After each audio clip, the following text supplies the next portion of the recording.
At least 9 of the world's most polluted cities in the top 20 list are in India. So it's no wonder that we're talking about pollution all the time, and this has percolated down even to the smaller towns in India. Now, while everyone talks about asthma and respiratory diseases which affect us, most people seem to forget that our first line of defense against any kind of pollution is the skin. The skin and the hair come in contact with all pollutants first, and therefore taking care of them, especially during the festival season, where there is more particulate matter because of firecrackers, because of more lights being lit all over the place, is very, very important. Today I'm going to give you some simple tips on how to combat some of these pollutants. Do keep in mind that it's not one or two materials that we're talking about.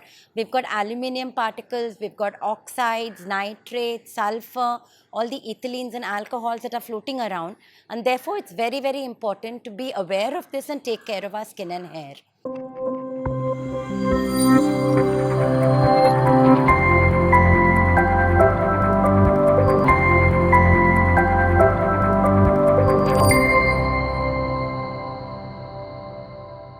Now, the very first tip to look after your skin is to invest in a good cleanser.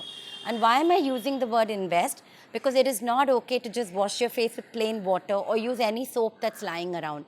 We really need to pick up a cleanser which has got an ingredient like cetyl alcohol or something that's a little bit more moisturizing, so that the face is cleaned gently but without leaving it extremely dry.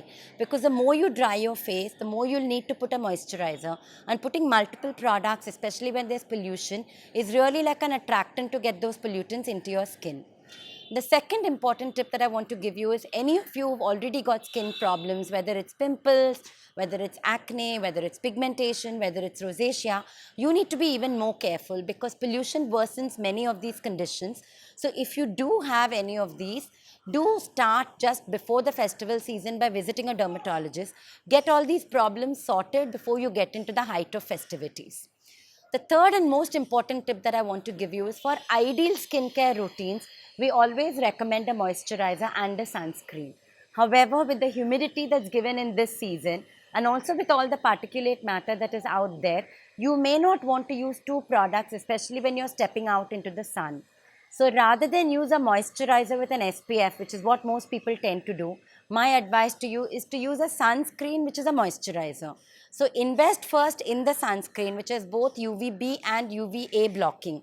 And if that also has a moisturizing property, especially in a gel format, you are much better off than using a moisturizer with an SPF. Remember, sunscreening is not only about SPF, it's also about UVA blocking, so that is very important to do. The fourth tip is a very simple tip, which is physically cover your face, your arms, your legs as much as you can, especially when you're not in the height of festivities, because nothing protects you against particulate matter like a physical covering. In fact, you see a lot of young girls in the metro cities when they're going on bikes, they cover their faces from head to toe, which is a very smart thing to do.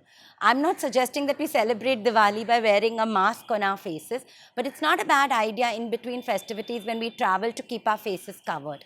And the last and most important tip that I want to give you is your diet. It's really important in this season to eat more of fruits and vegetables, which can give you vitamin C, vitamin E, and all the antioxidants possible, because all these are scavengers which can really absorb the free radicals from the pollutants and keep them from harming your skin. For those of you who got a very busy schedule and cannot be bothered to eat the right things, do take a capsule of vitamin E and one capsule of vitamin C every single day, and you're sorted and good to go for the entire festival season. Do keep watching this space for more inputs of this nature, and follow me as Dr. Aparna S, both on Instagram and Facebook.